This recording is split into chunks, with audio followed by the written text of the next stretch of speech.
What's up YouTube, Capital G here, looking at a brand new fusion boss monster for Vehicroids coming out in Duelist Pack 18, and I am starting to find this pack to be fascinating because at first I thought that this was just going to be a pack about Jinochi-chan. I thought we get a bunch of Red Eye support. Then I noticed that there were obviously a lot of fusion cards in here, but now it kind of looks like Konami on the low is trying to like bring back the GX era or something like that. I mean, we're getting Cyber Darks and Vehicroids out of left field. I don't know what is going on. Obviously, I'm not going to start complaining because, you know, Fusion Master Race, I'm a fan of Fusion, but this is actually really interesting. And I'm not gonna lie, I looked at this card earlier, I was extremely sour on it. I didn't think it was that good, and I was gonna make this a very negative video, but then, you know, I kind of went out and did some stuff, came back, revisited this card, actually did a quick search on YGO Pro, and then I noticed this card is not nearly as hard to summon as I thought, and actually it has a little more synergy with some other cards that I originally didn't realize. And I don't know, I think that I've actually come full circle on this card, and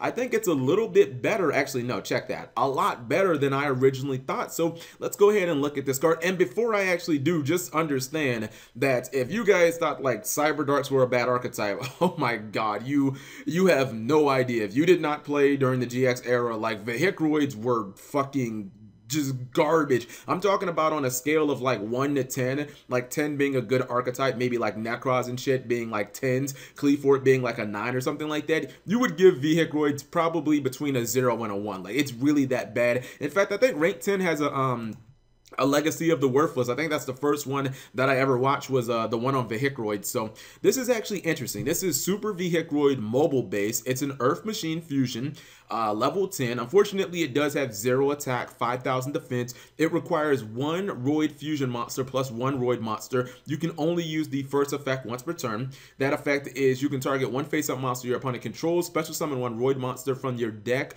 or your extra deck whose attack is less than or equal to that monster's attack. Effect number 2.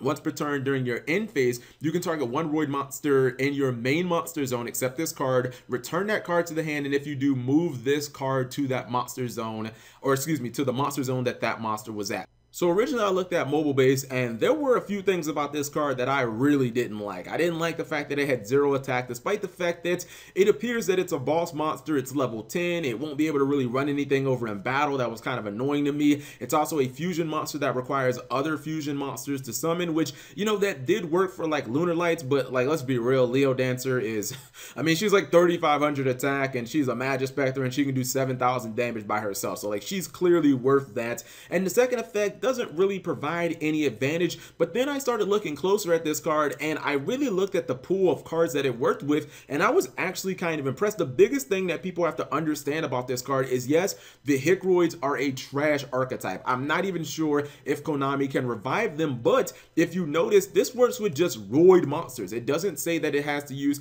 Vehicroid monsters, and that means that there is a non-trash archetype that Konami released in the Arc V era that also has Roid in its name. I'm talking about Speedroids, and for the most part, you don't even really have to use Vehicroids to summon this. Yes, you do have to run a Vehicroid fusion monster because there just isn't really a way to get around that. However, you can just use this card right here, Parapsychroid. This is an instant fusion target. We've been playing instant fusion in our main decks for what, like the last fucking 3 years or something like that. So it's not like we're not running instant fusion already. And, you know, bringing out a Speedroid Terrortop straight from your deck, tell me that's not legitimate. Like, tell me that that is not an amazing play. Obviously, we've seen over the last 6 months how incredibly powerful something like Speedroid Terrortop is, and being able to summon it straight from the deck and then having its effect being able to activate, that is really good. And that actually pairs with the second effect. Let's just say that you don't want to go back into your extra deck because this guy is in your extra monster zone. Okay, well, you can bring out your Terrortop, you can get your +1, because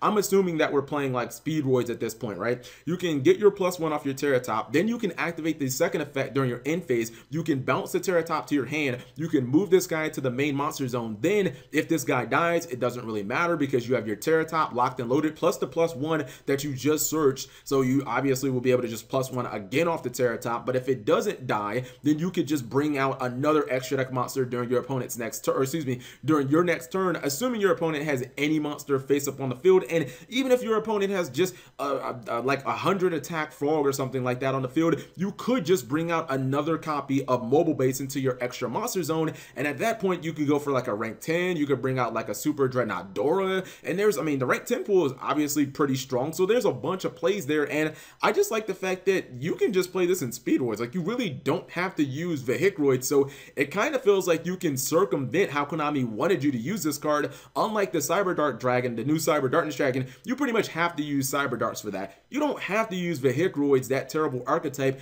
to actually make this card pretty decent. And I do kind of wish that the second effect could be activated during the main phase, because I do kind of think that's going to hold it up. And that's obviously because you won't be able to take your mobile base, use the second effect, move it into the main monster zone, and then use the first effect to summon a second mobile base into that extra zone that you just freed up. Obviously, that will have to wait a turn, but I do see this card having potentially niche applications in a deck like Speedroids. If you want to try Vehicroids, you know, God bless you, more power to you. I don't think that this card is nearly good enough to try and rebuild that terrible archetype, but if you're playing Speedroids, which is at least a competent archetype, you could definitely play this. Like, I don't think that it's that much to ask of Speedroid players to throw a couple of maybe ultra polymerizations and instant fusions into their deck. Hell, they're probably already playing instant fusion anyway. Like, every deck in the game pretty much runs instant fusion, so I don't think that it's that big of a deal for them to throw in a couple of ultra polymerizations. Maybe they summon that Parapsychroid, summon any Speedroid monster, and bam, they get their mobile base, and then they can summon like a Terrortop straight from their deck, and they can search a double yo-yo, or they can search a Minko in case, you know, they get Dark Hold or something like that. They can search a Tri-Eye Dice and do their combos and do their plays. So I don't know. I think that this card overall is, it's at least a competent card, but I think it's ironic that I see this as a competent card with uses, but it's probably not in the deck that Konami intended for. Like, I don't know if they made this card and they even thought about Speedroids, but the fact that this works with Roid monsters means that you can use it with Speedroids, which are way better than all the shitty Roids from the GX era, and that at least makes this card somewhat playable. It makes it at least feasible for you to run this, and it's not that difficult in my opinion to summon. So you guys let me know what you think of the new Vehicroid, the Super Vehicroid mobile base. Leave it in the comment section below. Thank you guys for watching as always, and subscribe if you have not already.